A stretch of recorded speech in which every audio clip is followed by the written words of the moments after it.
Okay, continuing campaign episode 22, our campaign playthrough with our dark hero Shade. Last off, we had done the second genie quest, and so we'll go through and we will first visit the infirmary.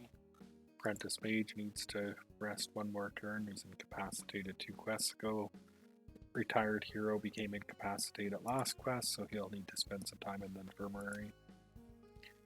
We'll go to the tavern, do a side story.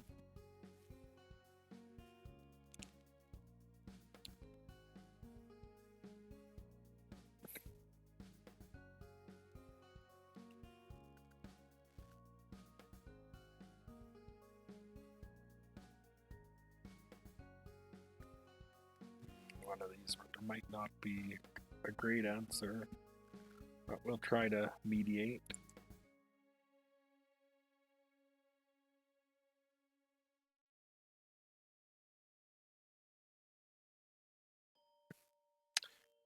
Apprentice Mage got wounded. He was already wounded. I'll just double check the infirmary.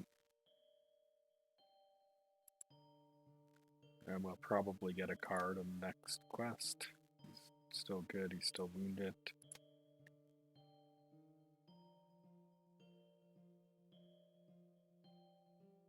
Visit the market. We have an opportunity, a dangerous job.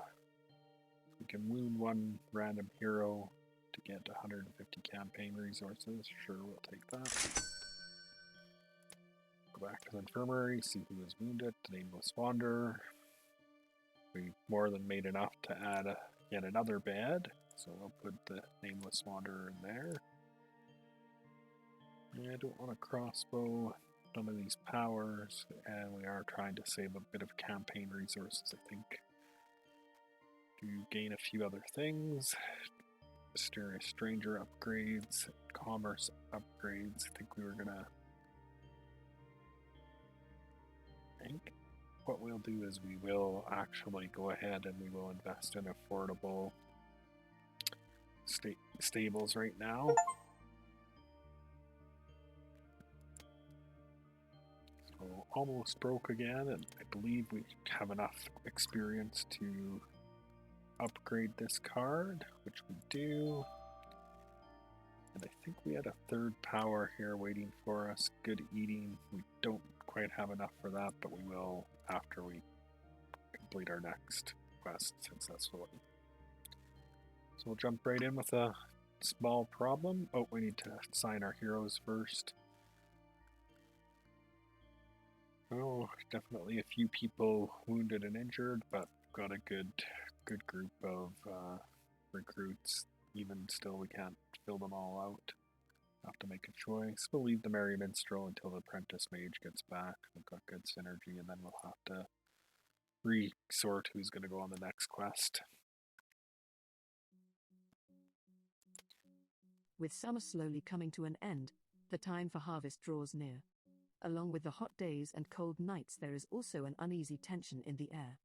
The blue-haired elf's warning of the giant looms large. Sure, there had been stories, but it has been ages since a giant was actually seen in these lands.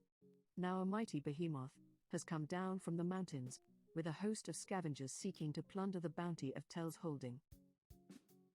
You and your stalwart companions must hold the giant off long enough to get the harvest in, or, harder still, drive the giant away, before its legendary hunger consumes more than Tel's holding can afford to lose.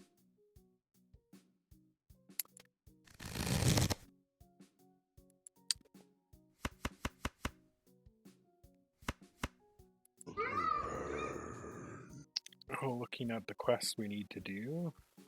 First we'll look at the arch-villain, plunder the city.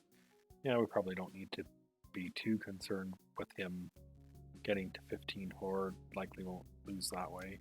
His ambitions, Slayborn's ambitions, are a bit of a pain in the butt. He basically put our low cost cards back on top of our deck, and he does this times 4, so we lose 4 cards out of our hand. They go to our deck. It's just really going to slow us down, which also plays into he wins if he's alive at the end of turn 22. So we are on a clock, and if you want to fight him, we need to have red heroes. So I know we have some of those. We have Ragnarok for sure, and Kirloth has a couple of those, and I think Wick might have one or two of them as well. So we can build ourselves a deck strong enough to beat him, but he is fairly beefy, and yeah, so it will be difficult. We have to know we're on the timer, and we have to work towards it. Gather resources. If all we did was do side jobs from now until then, we might be able to do that. That would be a boring way to play. And we did put a card in back in, and if we can get a few of his cards, he is pretty good at building up vault. So let's get started.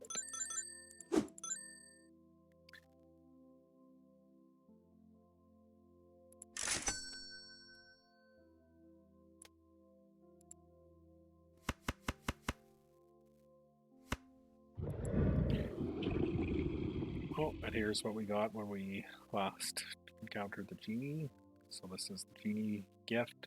This card will be in our starting deck from now till the end of the campaign. So it is a one-shot card, but it is nice because it just lets us draw 2 cards early. Coastal Wizard. This was from mediating the event in our tavern, or our side story thing. Got him for that. So we'll play him now.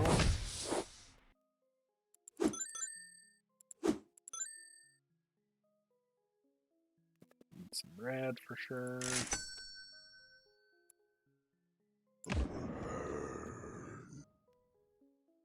And for turn 2, an attack rating of 9 is pretty good, but still not enough to even attempt to go after Slayborn, so we will go after the Mountain Ape. He does have the annoying toss ability, so he's going to put one of our lesser cost cards to the top of our deck, so he threw the Laborer back up there.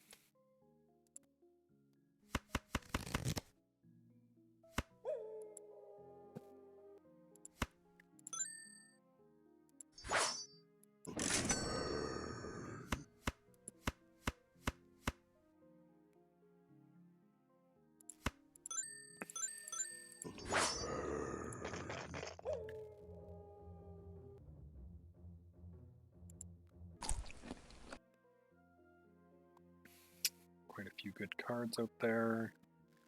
Not enough experience that I'm going to start getting into there. Although I say that, and then I think that I am going to change my mind. So I think that I will actually train, and I will train one of these guys into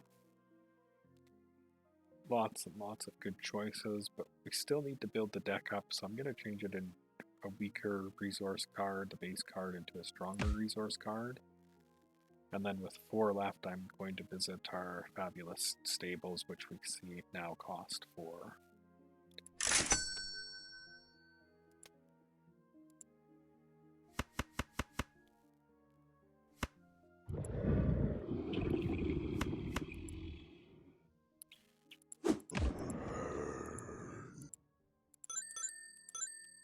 Should be focused on deck building, deck building, deck building.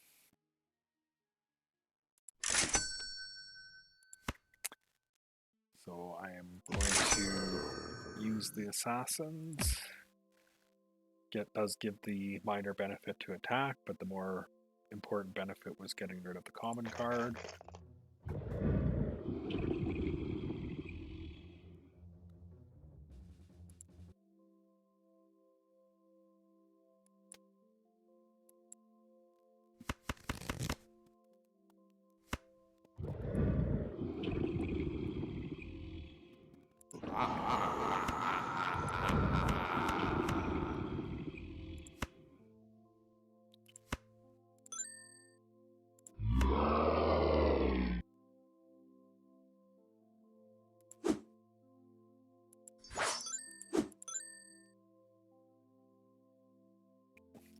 hire a green to battle him. Definitely battle him.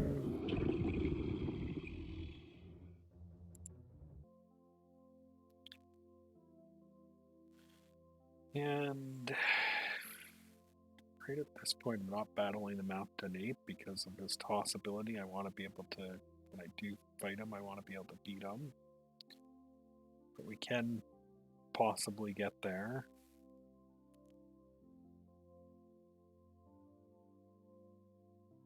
Hire the mercenaries. 7. 7 enough? Nope. This. I'll get rid of another commoner. 8 should be enough.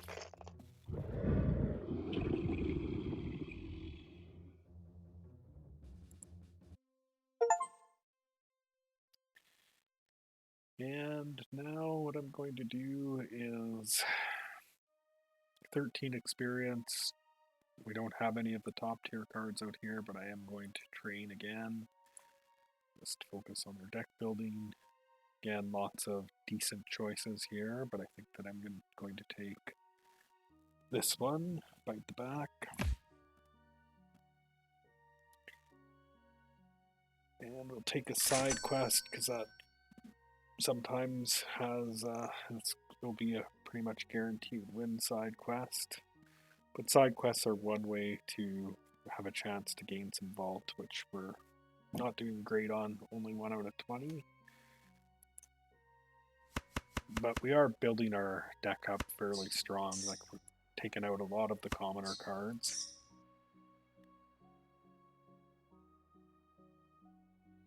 So decision on how we play these cards. Actually, I'm going to play this, then this, go after the rat, and then I will play this to savage the psyche and put the wound on the fat rat. And way more than enough attack to actually just outright defeat him, so I will. And again, I'm going to use the assassins just to get rid of another commoner card.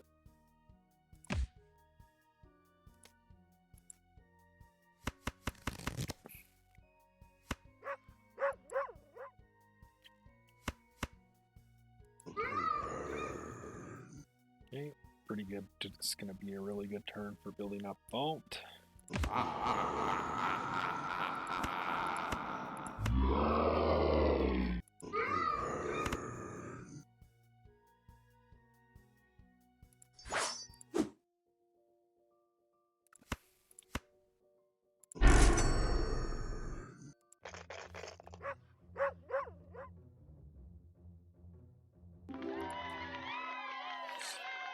So we're up to 14 vault, so I'm going to do my best to hang on to that.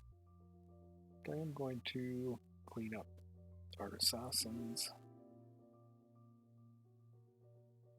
And that'll be good.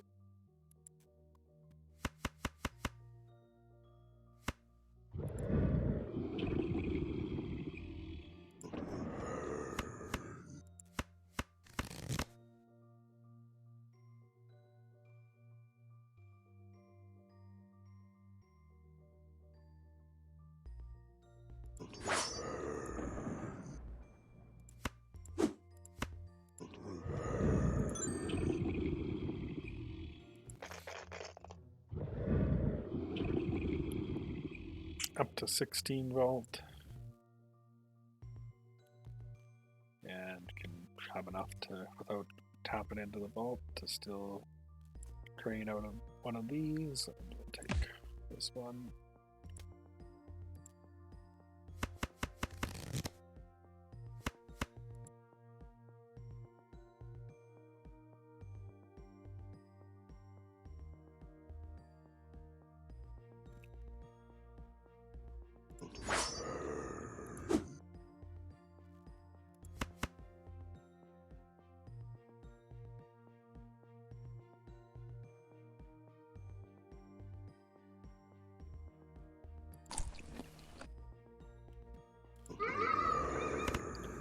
Just looking at our deck size, it is definitely pretty lean and mean.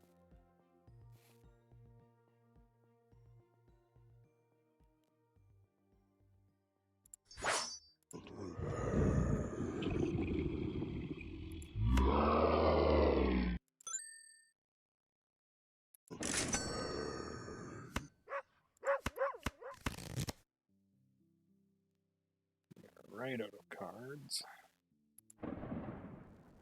But I am going to go after the Archvillain once. He's got a little bit of a horde, so that will add at least one directly to our vault.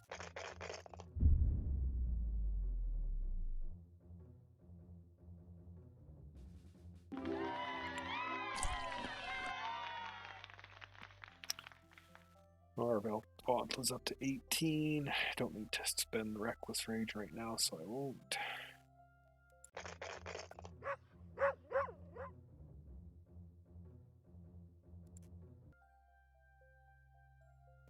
And way more than enough experience to train, so get rid of another commoner card, and I'm going to take the Moment of Making, because that's another way that we can generate some vault.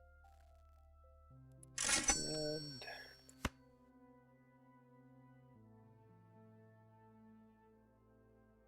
fix up the city. Buy another animal. Buy a marketplace item. Call it a really good turn. We succeed in that.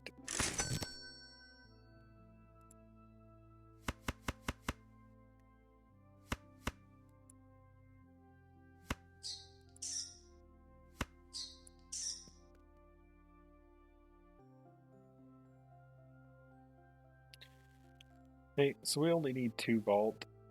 Moment of Making is going to give us the 2 vault if we can play it. To get that, we need to have the marketplace cleared. So that's all we need to do. Be able to use the marketplace.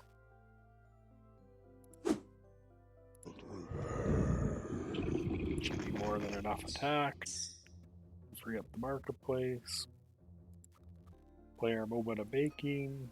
Use the market. And victory is ours on turn 10.